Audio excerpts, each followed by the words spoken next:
Hai, perkenalkan nama saya CHAKH Sariningrum, NIM 19104170005, Universitas Pancabakti, jurusan Manajemen kelas F Konversi dengan mata kuliah Analisis Lingkungan Bisnis, dan dosen pengampunya adalah Bapak Adi Mursalin, STMM, CPHCM, CHRMP. Tugas kali ini adalah melingkas materi dari awal semester hingga menjelang ujian akhir semester dengan mata kuliah Analisis Lingkungan Bisnis. Pengertian analisis lingkungan bisnis adalah penelusuran kekuatan, kelemahan, peluang, dan ancaman perusahaan sampai kepada pangkalnya sebagai segala sesuatu yang mempengaruhi sebuah aktivitas bisnis dalam suatu lembaga organisasi atau perusahaan. Analisis lingkungan bisnis dimaksudkan untuk mencoba mengidentifikasi peluang bisnis yang perlu dengan segera mendapatkan perhatian eksekutif, dan di saat yang sama diarahkan untuk mengetahui ancaman bisnis yang perlu mendapatkan antisipasi. Lingkungan bisnis atau lebih dikenal dengan istilah business environment dapat diklasifikasikan menjadi dua macam. Yang pertama adalah lingkungan internal dan yang kedua adalah lingkungan eksternal. Lingkungan internal atau lebih dikenal dengan internal environment merupakan faktor di dalam perusahaan yang dapat mempengaruhi suatu aktivitas bisnis. Secara sederhana, faktor dalam lingkungan internal terdiri dari yang pertama adalah resource atau sumber daya bahan baku. Yang kedua adalah capability atau kapabilitas perusahaan. Yang ketiga adalah core competence atau keahlian utama perusahaan. Lingkungan internal ini biasanya digunakan untuk menentukan strength atau kekuatan perusahaan dan juga mengetahui weakness atau kelemahan suatu perusahaan. Sedangkan yang dimaksud dengan lingkungan eksternal atau external environment merupakan faktor di luar perusahaan yang dapat mempengaruhi sebuah aktivitas bisnis. Faktor dalam lingkungan eksternal terdiri dari yang pertama adalah threat of new interest, ancaman produk serupa. Yang kedua adalah threat of substitusi atau produk, ancaman produk pengganti. Yang ketiga adalah bargaining power of customers atau daya tawar dari pelanggan. Dan yang ketiga adalah bargaining power of supplier, daya tawar dari supplier. Yang kelima, intensity of competitive rivalry atau menjawab tantangan pesaing bisnis. Lingkungan eksternal merupakan segala sesuatu di luar batas-batas organisasi atau perusahaan yang mungkin mempengaruhi organisasi atau perusahaan tersebut, dan dibagi menjadi dua. Yang pertama adalah lingkungan makro dan yang kedua adalah lingkungan mikro. Atau kita bahas dulu untuk lingkungan mikro. Yang lingkungan mikro adalah di mana perusahaan dapat melakukan aksi reaksi terhadap faktor-faktor penentu opportunity atau peluang pasar dan juga threat atau ancaman dari luar. Faktor tersebut bisa berasal dari pemerintah, pemegang saham atau stakeholders, kreditor, pesaing, publik, perantara, pemasok, ataupun konsumen.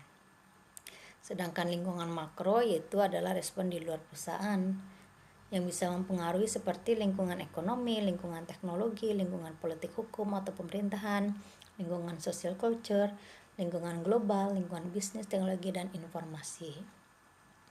Kebanyakan perusahaan menghadapi lingkungan eksternal berkembang semakin keras, kompleks, dan membuat penafsiran semakin sulit. Untuk menangani data-data lingkungan yang tidak lengkap dan seringkali ambigu untuk meningkatkan pemahaman mereka akan lingkungan umum, perusahaan melibatkan diri dalam suatu proses yang disebut sebagai analisis lingkungan eksternal. Proses tersebut harus dilakukan secara kontinu dari 4 aktivitas. Yang pertama adalah pemindaian atau scanning. Pemindaian merupakan studi terhadap semua segmen dalam lingkungan umum melalui pemindaian perusahaan, mengidentifikasi tanda-tanda awal dari perubahan potensi dalam lingkungan umum dan mendeteksi perubahan yang sedang terjadi. Itu adalah pemindaian atau scanning. Sedangkan yang kedua adalah pengawasan atau monitoring, yaitu mengamati perubahan lingkungan untuk melihat apakah suatu tren yang penting sudah berkembang di antara hal-hal yang diamati dalam pemindaian. Kritikal bagi pengawasan yang berhasil adalah kemampuan untuk mendeteksi makna dalam peristiwa lingkungan yang berbeda. Yang ketiga adalah peramalan atau forecasting. Pemindaian dan pengawasan berkaitan dengan peristiwa-peristiwa dalam lingkungan umum pada suatu waktu. Pada peramalan atau forecasting, analis mengembangkan proyek-proyek yang layak tentang apa yang akan terjadi dan seberapa cepat perubahan-perubahan dan tren-tren itu dideteksi sebagai suatu pemindahan atau pengawasan. Yang keempat adalah penilaian atau assessing. Tujuan penilaian atau assessing adalah untuk menentukan waktu dan signifikansi efek-efek dari perubahan-perubahan dan tren-tren lingkungan terhadap manajemen strategis suatu perusahaan. Melalui pemindaian, pengawasan, dan peramalan, seorang analis dapat memahami lingkungan umum. Sekarang mengenai analisis lingkungan umum. Yang dimaksud dengan lingkungan umum adalah suatu lingkungan dalam lingkungan eksternal organisasi yang menyusun faktor-faktor tersebut. Pada dasarnya di luar terlepas dari organisasi atau operasi perusahaan. Faktor tersebut antara lain yang pertama adalah faktor ekonomi yang mengacu pada sifat, cara, dan arah dari perekonomian di mana suatu perusahaan akan atau sedang berkompetisi. Indikator dari kesehatan perekonomian suatu negara antara lain adalah tingkat inflasi, tingkat suku bunga, defisit atau surplus perdagangan, tingkat tabungan pribadi, dan bisnis dan produk domestik bruto. Yang kedua adalah faktor sosial. Faktor sosial yang mempengaruhi suatu perusahaan mencakup keyakinan, nilai, sikap, opini yang berkembang, dan gaya hidup dari orang-orang di lingkungan mana perusahaan yang beroperasi. Faktor ini biasanya dikembangkan dari kondisi kultural, ekologis, pendidikan, dan kondisi etnis. Yang ketiga adalah faktor politik dan hukum. Faktor politik dan hukum mendefinisikan parameter hukum dan bagaimana pengaturan perusahaan harus beroperasi. Kendala politik diberlakukan terhadap perusahaan melalui keputusan perdagangan yang wajar, program perpajakan, penentuan upah minimum, kebijakan polusi dan harga, serta banyak tindakan lainnya yang bertujuan untuk melindungi karyawan, konsumen, masyarakat umum, dan lingkungan berupa tindakan politik dan hukumnya juga didesain untuk memberi manfaat dan melindungi perusahaan. Yang berikutnya adalah faktor teknologi. Kemajuan teknologi secara dramatis telah mengubah produk jasa, pasar, pemasok, distributor, pesaing, pelanggan, proses manufaktur, praktik-praktik pemasaran, dan proses persaingan. Kemajuan teknologi dapat menciptakan pasar baru, perkembangan produk, dan lain sebagainya. Perubahan teknologi juga dapat mengurangi atau menghilangkan perbedaan biaya antar perusahaan, menciptakan proses produksi yang lebih singkat, menciptakan kelangkaan pada tenaga teknikal serta mampu merubah nilai-nilai dan harapan pada stakeholders. Yang terakhir adalah faktor demografi. Yang perlu diperhatikan oleh perusahaan menyangkut faktor demografi ini diantaranya adalah ukuran populasi, struktur umum, distribusi geografis, pencampuran etnis, serta distribusi pendapatan. Sekarang kita mengenai analisis lingkungan industri.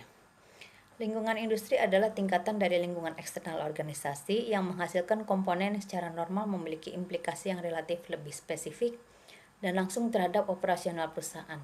Hal tersebut mempengaruhi dalam hal diantaranya perubahan basis konsumen yang dapat meningkatkan kebutuhan pembeli, keberagaman dalam berkarakteristik, desain, dan kualitas di antara pemain akan meningkatkan persaingan serta pemain baru.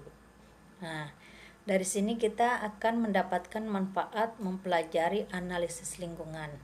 Bagi saya mempelajari analisis lingkungan bisnis adalah agar kita mengerti dan memahami lingkungan organisasi sehingga kita yang pemula dapat memanage dan melakukan reaksi secara tepat terhadap setiap perubahan yang ada di sekitar lingkungan usaha kita. Dan kita dapat membaca peluang dengan mengetahui kekuatan dan kelemahannya sehingga dapat menemukan solusi dalam mengembangkan usaha atau bisnis yang dirintis. Untuk kesannya adalah materi analisis lingkungan bisnis ada hal baru dan ini memang sangat menarik untuk diketahui apalagi bagi pemula yang akan membuka usaha bisnis dengan membaca peluang dan mengetahui hal-hal yang harus dipertimbangkan dalam membangun suatu usaha. Berbagai macam faktor di dalamnya bisa mempengaruhi perkembangan usaha atau bisnis baik dari segi internal, eksternal maupun keterlibatan akan kebijakan pemerintahan yang tentunya juga akan sangat berpengaruh dalam pengambilan keputusan oleh manajemen suatu perusahaan. Demikian pemaparan dari saya untuk tugas meringkas dari mata kuliah analisis lingkungan bisnis. Terima kasih kepada Bapak Adi Mursalin selama ini yang telah membimbing kami, memberi arahan yang pada dasarnya kami juga masih teramat sangat haus sekali akan ilmunya. Terima kasih.